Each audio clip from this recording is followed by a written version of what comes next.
ब्रह्म सूत्र के तृतीय अध्याय के तृतीय पाद के 15वें अधिकरण का विचार हम लोग कर रहे हैं। हन्य अधिकरण नामक इस अधिकरण के प्रथम वर्णक का विचार हम लोग कर रहे हैं। प्रथम वर्णक के अनुसार छांदोग्य श्रुति तथा मुंडक श्रुति में ब्रह्म विद्या के प्रशंसा के लिए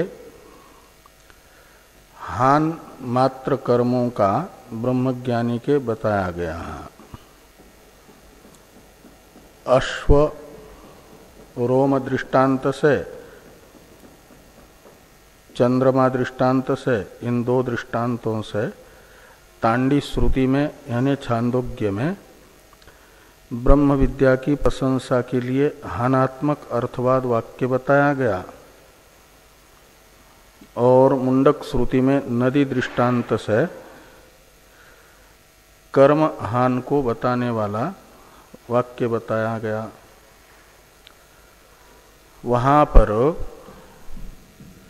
शाट्यायनी शाखा तथा कौशितकी शाखा में हान के साथ श्रूयमान उपायन का उपसंहार होगा या नहीं होगा, ये संशय होने पर पूर्व पक्षी ने कहा यहाँ अश्रुत होने से और आक्षेप भी संभव न होने से और विद्यांतर होने से यहाँ कौशितकी में हान के साथ श्रूयमान उपायन का उपसंहार नहीं होगा। वेद व्यास जी ने हानौतु उपायन शब्द से सत्वात इस सूत्रांश से ये बताया कि मुंडक श्रुति तथा छांदोग्य श्रुति में भी श्रूयमान जो कर्म की हानि है ब्रह्म विद्या से यानी त्याग है, वहां पर भी उपायन का शाखांतर में श्रूयमान उपायन का उपसंहार होगा, क्योंकि हान शब्द शेष शाखांतर में उपायन शब्द हैं, इसलिए शेषी हान का वहां पर श्रवण होने से उसका शेष उपायन भी उपसंहृत होगा। शाखांतरस्थ विशेष का उपादान शाखांतर में किया जाता है, इसे समझाने के लिए भगवान वेद व्यास जी ने सूत्र में दृष्टांत बताए 4। कुशा, छंद, स्तुति, उपगान दृष्टांत से भगवान वेद व्यास जी ने सूत्र में यह समझाया है कि शाखांतर में श्रूयमान विशेष का शाखांतर में भी उपसंहार होगा। जैसे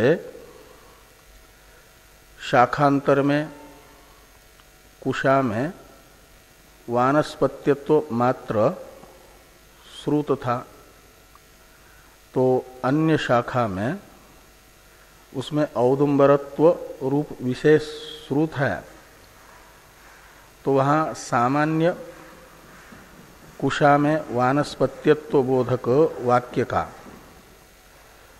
कुशा में औदुंबरत्व बोधक शाखांतरस्थ वाक्य के साथ तो शाखांतर किया शाखांतरस्थ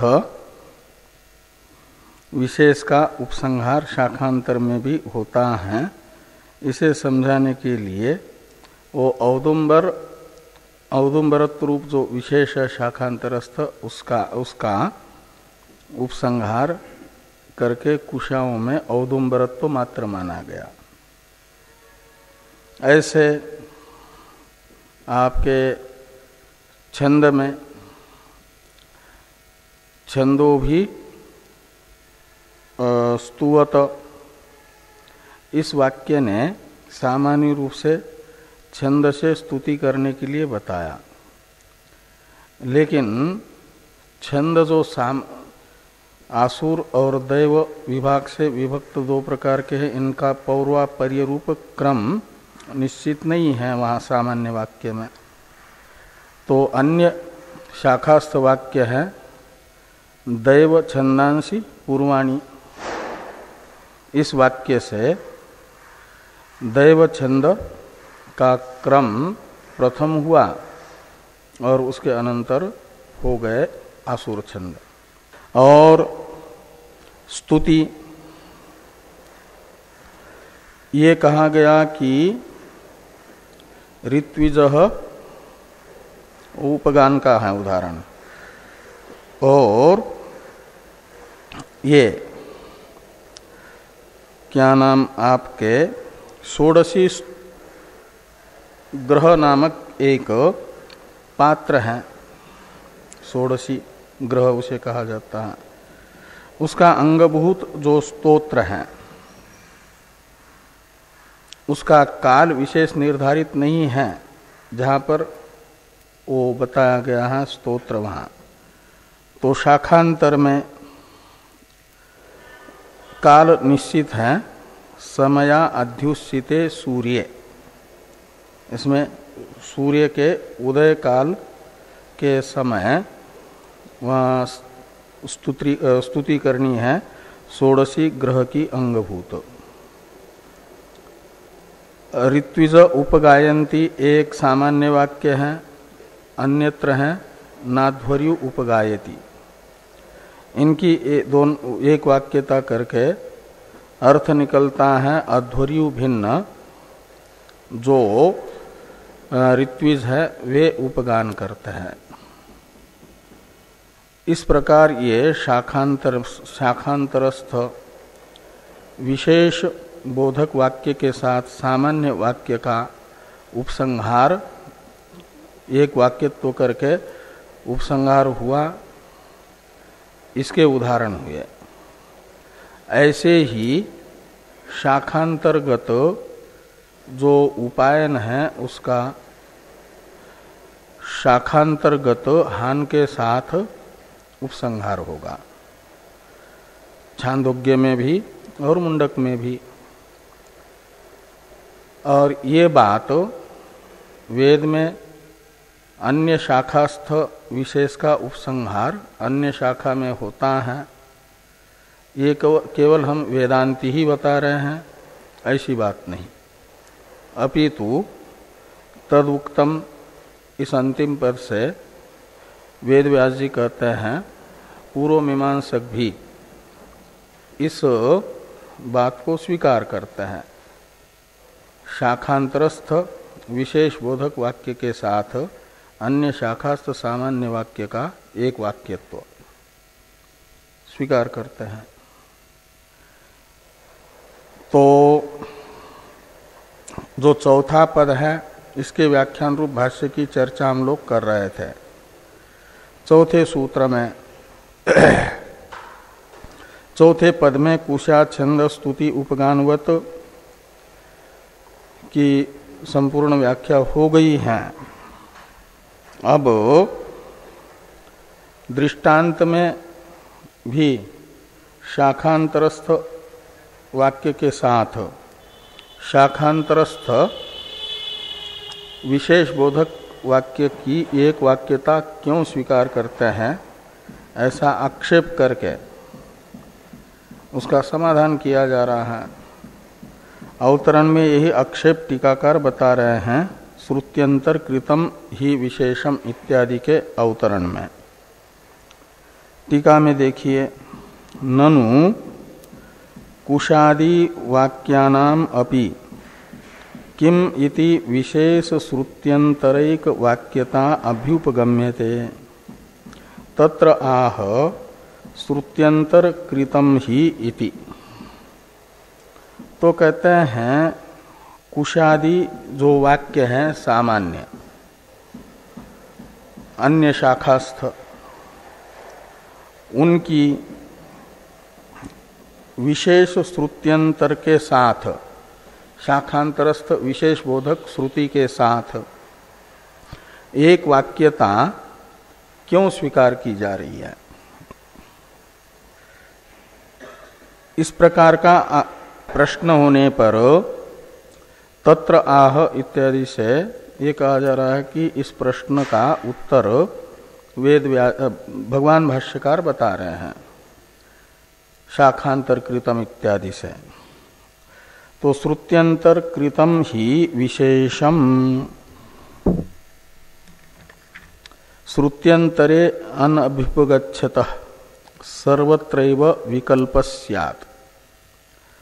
तो कहते हैं श्रुत्यंतर में बताया गया जो विशेष है उसे श्रुत्यंतर में यानी शाखांतर में ग्रहण यदि नहीं करेंगे, अनभिपगच्छतः मतलब अंगीकार न करने वाले के मत में, सर्वत्रैव विकल्प स्यात्, विकल्प प्राप्त होगा।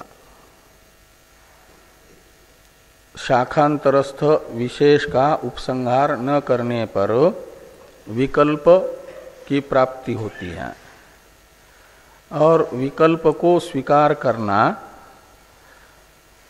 अन्याय माना गया है, अनुचित माना गया है यदि कोई गत्यंतर हो तो, और कोई गत्यंतर है नहीं तो विकल्प स्वीकार करना पड़ता है, उसे अगतिक गति कहा जाता है। लेकिन कोई गति संभव हो तो विकल्प को स्वीकार नहीं किया जाता।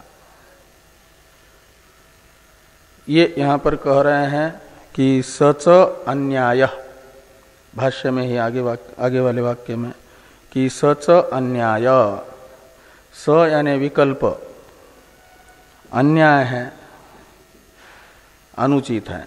कब? सत्यामगतो, यदि विकल्प को स्वीकार किए बिना कार्य चलता हो तो, कोई दूसरी गति हो तो यहां पर गति संभव है विकल्प को टालने के लिए, तो विकल्प को स्वीकार करना अनुचित माना जाएगा। थोड़ी व्याख्या है इस भाष्य वाक्य की टीका में। अतिरात्रे षोडशिनो ग्रहस्य नहीं, सामान्य विशेषयोः एक वाक्यता रूपायाम गतौ सत्याम वाक्य भेदम कृत्वा नाध्वर्यु इति निषेधात् अविशेष श्रुतेश्च अध्वर्यु उपगायति नोपगायति च इत्येवं सर्वत्र विकल्पो न युक्तः। कहते हैं सामान्य वाक्य और विशेष वाक्य। सामान्य वाक्य है ऋत्विजः उपगायन्ति, और विशेष वाक्य है नाध्वर्यु उपगायति। ये जो सामान्य श्रुति और विशेष श्रुति है, इनका एक वाक्यत्व स्वीकार करना रूप गति यहाँ विद्यमान है, गतो सत्याम। तो इस गति को यानी एक वाक्यता को स्वीकार न करके, इस गति को स्वीकार न करके, ये गति संभव होने पर भी यदि हम एक वाक्यता न करके अलग अलग दो वाक्य मानते हैं, ऋत्विज उपगायन्ति इस सामान्य वाक्य के साथ नाध्वर्यु उपगायति इस विशेष वाक्य का एक वाक्य तो नहीं करते हैं, तो वाक्य भेद होगा। तो दोनों वाक्यों में प्रतीयमान जो अर्थ है उसे स्वीकार करना पड़ेगा। तो ऋत्विज उपगायंती यह वाक्य तो सामान्य रूप से यज्ञ निर्वर्तक जितने भी ऋत्विक हैं उसमें अध्वर्यु भी आ गया, उसे भी उपगान कर्ता के रूप में बता रहा है। तो अर्थ निकलेगा सब ऋत्विज उपगान करते हैं तो अध्वर्यु भी उपगान करता है। और विशेष वाक्य है दूसरा नाध्वर्यु उपगायति, ये कहेगा अध्वर्यु उपगान नहीं करेगा, तो विकल्प मानना पड़ेगा।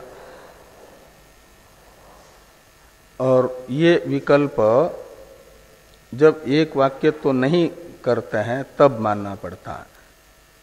विशेष और सामान्य श्रुति का एक वाक्यत्व जो अंगीकार नहीं करते हैं वे ये अलग अलग दो वाक्य मानेंगे और दो वाक्य मानेंगे, तो सामान्य वाक्य से उपगान कर्तृत्व ऋत्विक में प्राप्त है, विशेष वाक्य से उसका निषेध भी प्राप्त है, तो एक ही कृत्वर्थत्वेन रूपेण विकल्प करना पड़ेगा।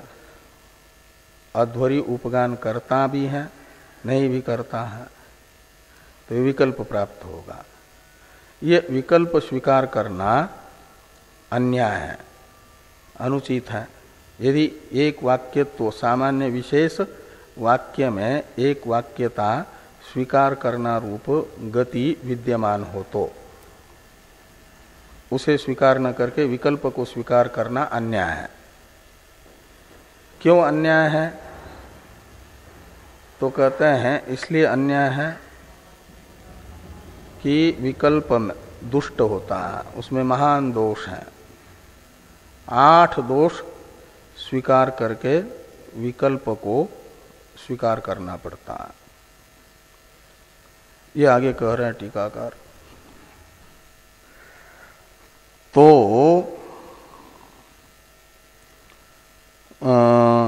गतो ये सामान्य विशेषयो एक वाक्यता रूपायाम गतो सत्याम वाक्य भेदम कृत्वा नाध्वर्यु इति निषेधात अविशेष श्रुतेश्च अध्वर्यु उपगायति न उपगायति इत्येवं सर्वत्र विकल्पो न युक्तः। तो कहते हैं यदि विकल्प अनुचित है तो मीमांसक वहां विकल्प क्यों स्वीकार करते हैं? व्रीहि और यो में व्रीहिभिर यजेत यवैर्वा यजेत, तो यहाँ पर व्रीहि और यो में विकल्प है। विकल्प यदि अन्याय है तो वहाँ व्रीहि और यो में विकल्प क्यों स्वीकार किया?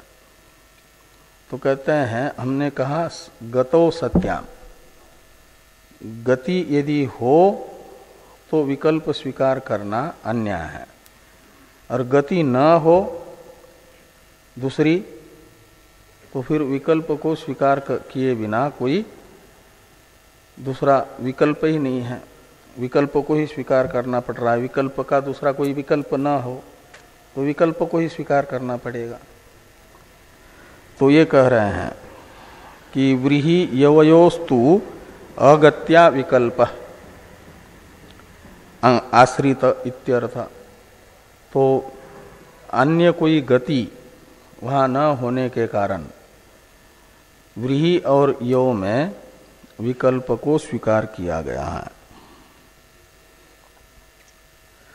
विकल्पस्य अन्यायत्वम अष्टदोष दुष्टत्वात्, कहते विकल्प को अनुचित क्यों माना जा रहा है? तो कहते इसलिए अनुचित माना जा रहा है कि वह 8 दोषों से युक्त है। 8 दोष स्वीकार करके ही विकल्प बनता है। वे 8 दोष स्पष्ट किए जा रहे हैं कैसे हैं करके विकल्प में। तथा ही यदि व्रीहि वाक्यम आश्रीयते तदा यव वाक्यस्य इष्ट प्रामाण्य त्यागः अनिष्ट अप्रामाण्य स्वीकारः कदाचित यववाक्याश्रयणे त्यक्त प्रामाण्य स्वीकारः स्वीकृत अप्रामाण्य त्यागश्च इति एकस्मिन् वाक्ये चत्वारो दोषा भवन्ति। व्रीहिभिर यजेत यवैर्वा, ये दो वाक्य हैं। तो यहाँ व्रीहि वाक्य को यदि प्रमाण के रूप से स्वीकार करते हैं, व्रीहि को ही हवि द्रव्य के प्रकृति के रूप में स्वीकार करते हैं, तो यह वाक्य अप्रमाण हो जाता है। उसमें अभिष्ट जो श्रुति वाक्य होने के कारण प्रामाण्य है, उसका त्याग करना पड़ता है, और अनभिष्ट जो अप्रामाण्य है उसमें वो स्वीकार करना पड़ता है।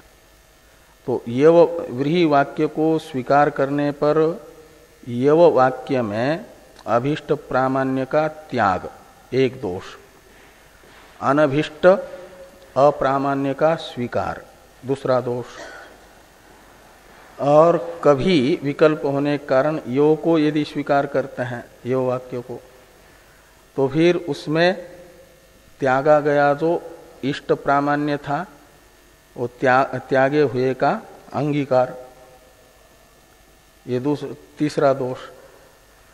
पहले अभिष्ट प्रामाण्य का त्याग कर दिया था, अब उस प्रामाण्य को त्यागे हुए प्रामाण्य को स्वीकार कर रहे हैं विकल्प में जब स्वीकार करेंगे तो और जो अनभिष्ट अप्रामाण्य स्वीकार किया था उसे त्यागना है, ये चौथा दोष।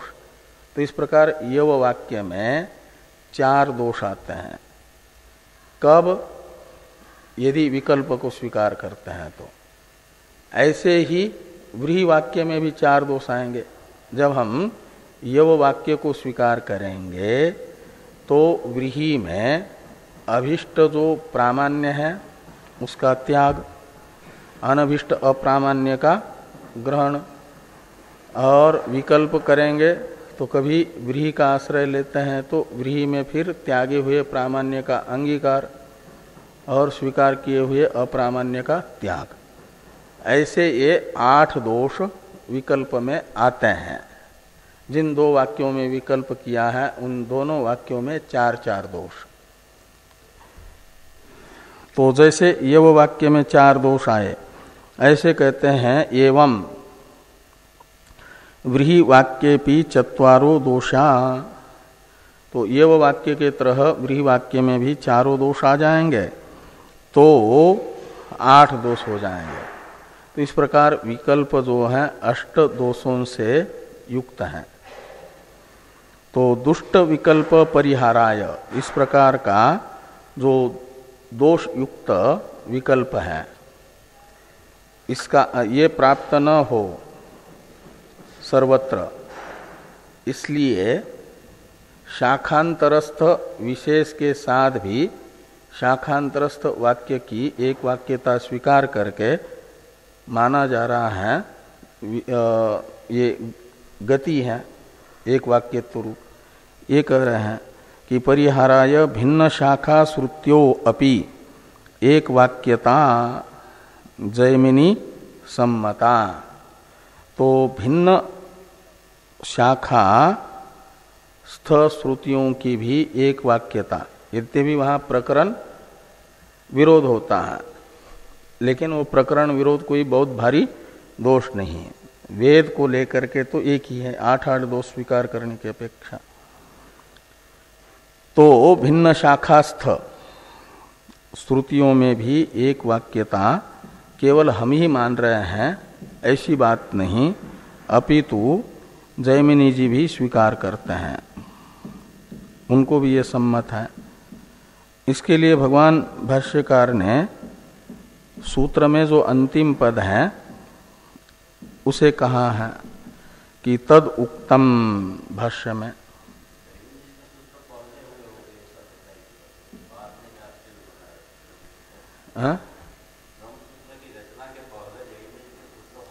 हाँ हाँ,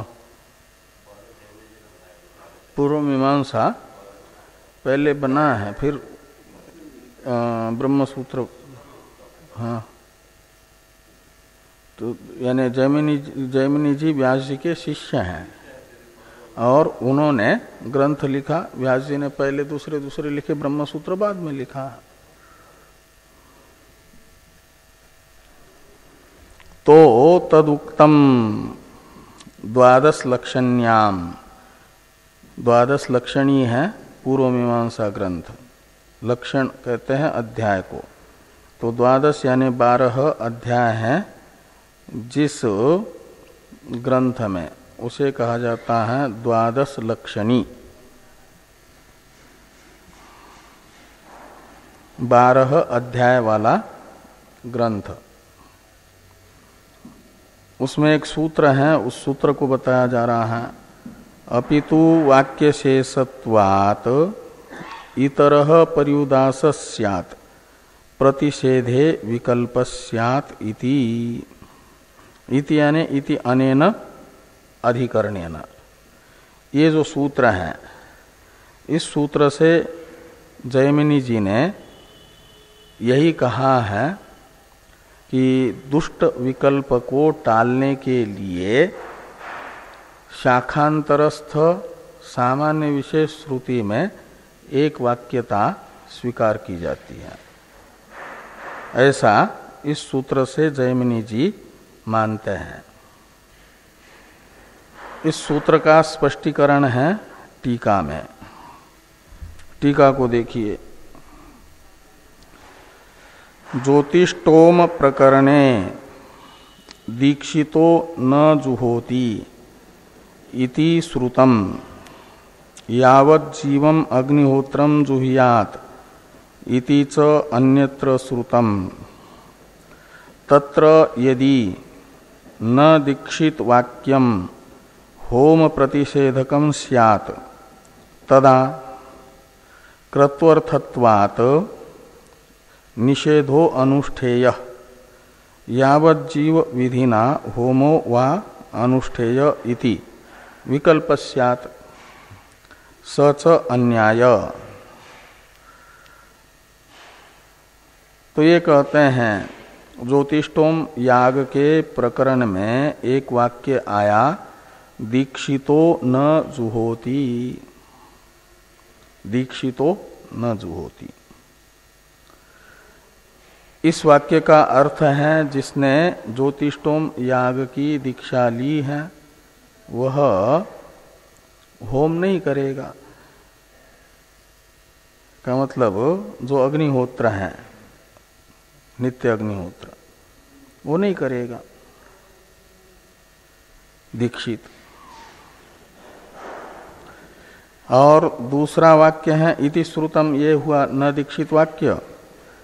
और शाखांतर में आया हुआ है नित्य अग्निहोत्र का विधायक वाक्य, यावत् जीवम अग्निहोत्रम जुहोति, जब तक जीवन है तब तक अग्निहोत्र का अनुष्ठान करते रहें,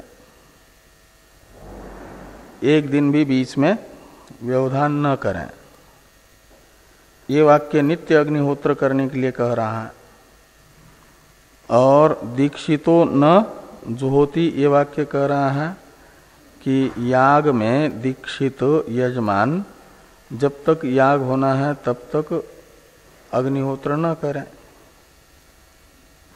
और वो तो नित्य अग्निहोत्र का विधान कर रहा है। तो यहां कहते हैं इति श्रुतम तत्र यदि न दीक्षित वाक्यम होम प्रतिषेधकम, न दीक्षित वाक्य को यदि होम का निषेधक मानेंगे तब क्या होगा कि होम का निषेध कृत्वंग हो जाएगा। तो कहते हैं तदा कृत्वर्थत्वात् निषेधो अनुष्ठेय स्यात्, ऐसा लगाना। तो कृत्वर्थ यानी क्रतु का अंग, अतिरात्र याग का अंग होम का निषेध होने से उसका अनुष्ठान करना पड़ेगा। का मतलब नित्य अग्निहोत्र को त्यागना पड़ेगा उतने समय, ये अर्थ निकलेगा। और यावत जीव विधिना होमो वा अनुष्ठेय, और यावत जीवम अग्निहोत्रम जुयात, ये वाक्य कहता है कि रोज अग्निहोत्र करो। तो दोनों, एक कह रहा है अग्निहोत्र करो, एक कह रहा है अग्निहोत्र न करो, और एक व्यक्ति है दीक्षित व्यक्ति, उसे तो एक व्यक्ति के लिए अग्निहोत्र का अनुष्ठान बताने वाला, अग्निहोत्र का निषेध बताने वाला दो अलग अलग वाक्य होंगे तो विकल्प होगा। तो दीक्षित जो है विकल्प मानेंगे तो अग्निहोत्र कर भी सकता है, नहीं भी कर सकता है, ये अर्थ निकलेगा। तो विकल्प स्यात्, लेकिन कहते हैं सच अन्याय, ये विकल्प मानना अन्याय है यदि कोई गति हो तो। और यहां गति है, यदि यावत जीव विधि का न दीक्षित वाक्य के साथ एक वाक्य तो करते हैं तो अर्थ निकलेगा, न का अर्थ पर्युदास हो जाएगा, तो दीक्षित भिन्न व्यक्ति को रोज अग्निहोत्र करना चाहिए। वो दीक्षित से अतिरिक्त व्यक्ति का परामर्शक होगा। न दीक्षितो न जुहोती का अर्थ, वो न का अन्वय जुहोती के साथ न करके किया जाएगा दीक्षित के साथ, और उसका अर्थ निकलेगा दीक्षित भिन्न व्यक्ति रोज अग्निहोत्र करें, नित्य कर्म छोड़े न। और ये अतिरात्र याग नैमित्तिक याग है, तो हाँ, ज्योतिष्टोम याग जो है नैमित्तिक है, तो नैमित्तिक कार्य के लिए नित्य कार्य छूट भी जाता है तो कोई दोष नहीं माना गया। तो ज्योतिष्टोम याग का अनुष्ठान करने के लिए ज्योतिष्टोम याग में दीक्षित व्यक्ति से यदि अग्निहोत्र नहीं होता है तो दोष नहीं माना जाएगा। नित्य कर्म न करने से प्रत्यवाय लगता है ना, न करने से वो प्रत्यवाय दोष नहीं लगेगा उसे। तो अपितु यावत जीव वाक्यम प्रति न दीक्षित वाक्य से शेषत्वात्, ये जो वाक्य शेषत्वात् सूत्र का अर्थ कर रहे हैं, अपितु का अर्थ निकला विकल्प स्वीकार करना अन्याय है, इसलिए क्या करें, अपितु एक प्रकार से गत्यंतर बता रहा है। तो यावत जीव वाक्यम प्रति न दीक्षित वाक्य से शेषत्वात्, सूत्र में जो है ना वाक्य शेषत्वात्, इसमें वाक्य शब्द से लेना यावत जीव वाक्य, नित्य अग्निहोत्र का विधायक वाक्य, उसके प्रति न दीक्षितो न जुहोती, ये वाक्य शेष हो जाएगा।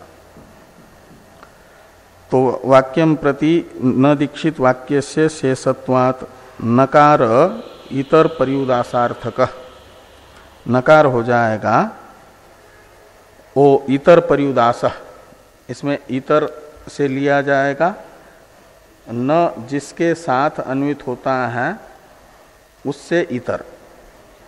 हाँ, तो दीक्षित के साथ अन्वित हुआ इसलिए न का अर्थ हो जाएगा दीक्षितेतर।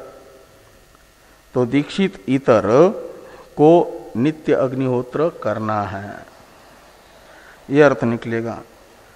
तो न दीक्षित वाक्य से शेषत्वात् नकार इतर पर्युदासार्थक स्यात् दीक्षित अन्य लक्षक स्यात्।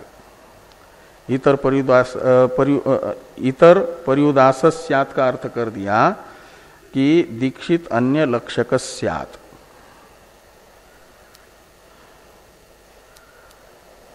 ये सूत्रस्थ जैमिनी सूत्रस्थ इतर पर्युदास का अर्थ कर दिया, दीक्षित अन्य का लक्षक होगा करके। न होम प्रतिषेधक, और न का प्रसज्य प्रतिषेध अर्थ न मान करके पर्युदास अर्थ माना गया। तस्मात्, तो इससे फिर अर्थ क्या निकलेगा कि अदीक्षितो यावत जीवम जुहियात इति एक वाक्यता। तो जो अदीक्षित है वह जब तक जीवन है तब तक क्या करें कि अग्निहोत्र करता रहे, का मतलब नित्य अग्निहोत्र दीक्षित इतर को करना ही है, नित्य कर्म छोड़ना नहीं है।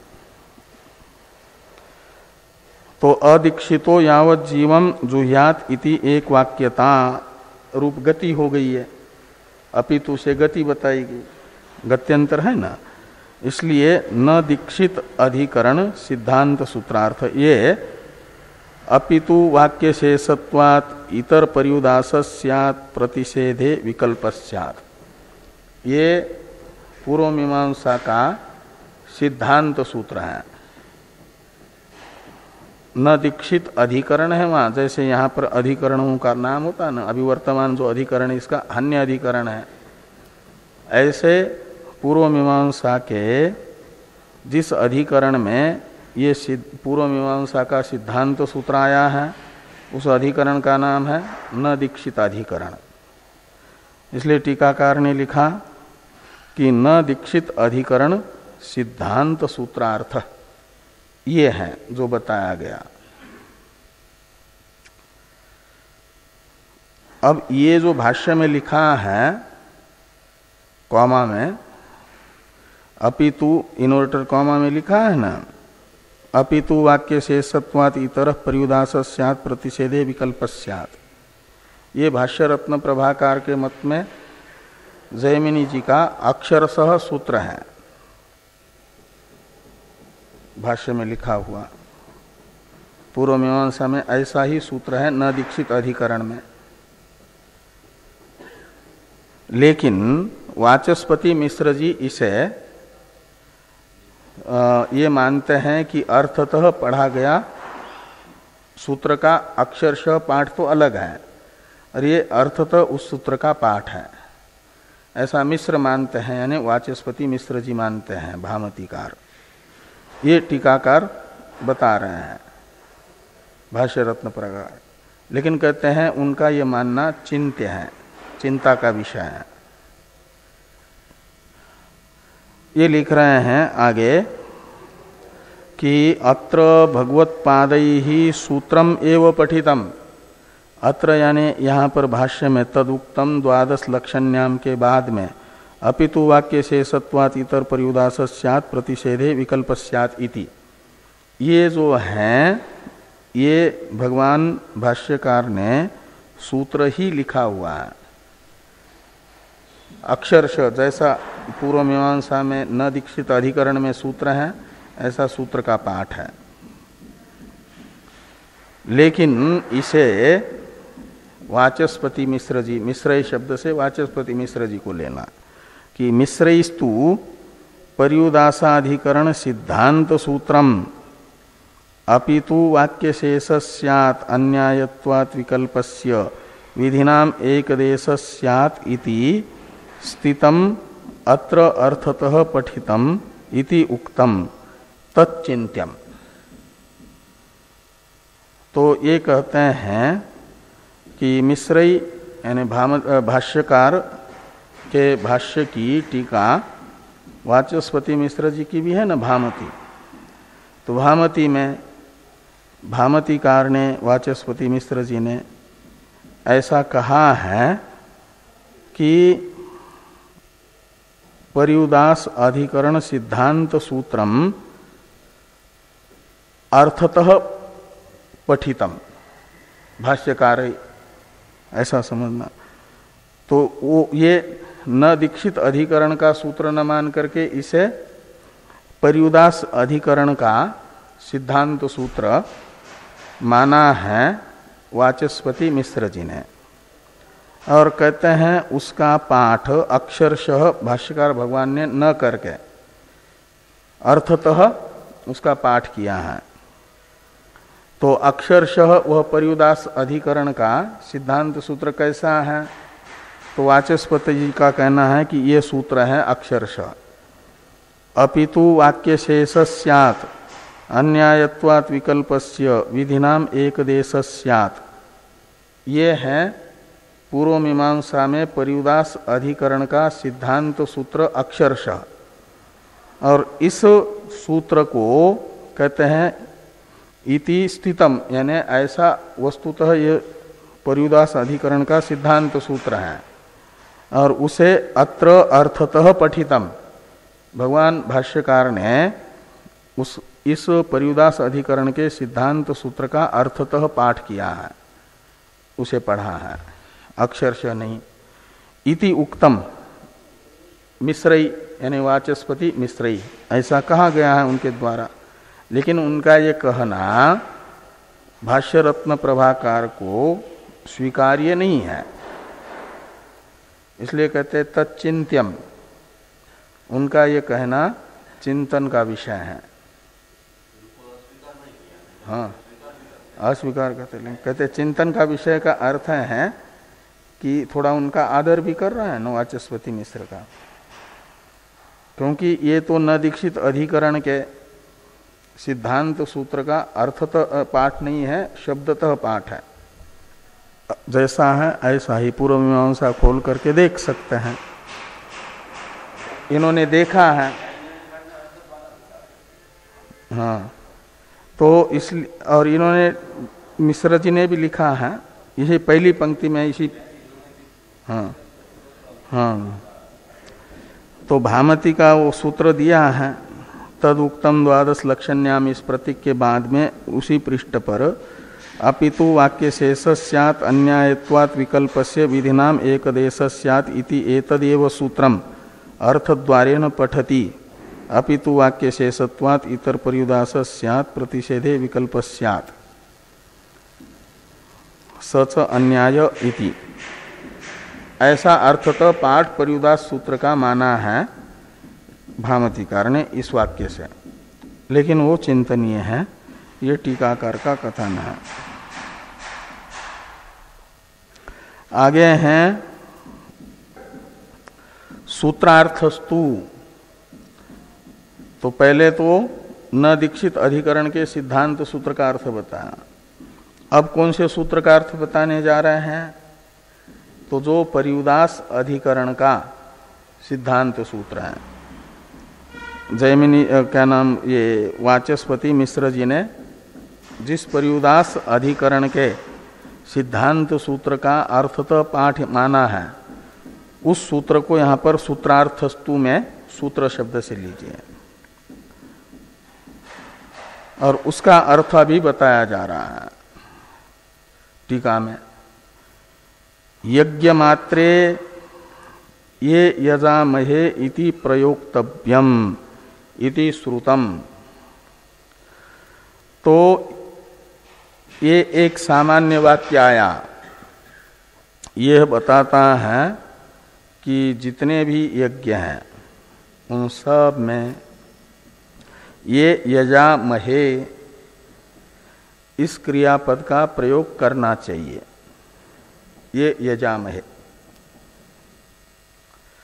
दूसरा एक वाक्य आया विशेष, जैसे ऋत्विज उपगायन्ति, नाध्वरी उपगायति, ऐसे यहाँ पर एक वाक्य आया सामान्य कि यज्ञ मात्र में ये यजामहे इस पद का प्रयोग करें।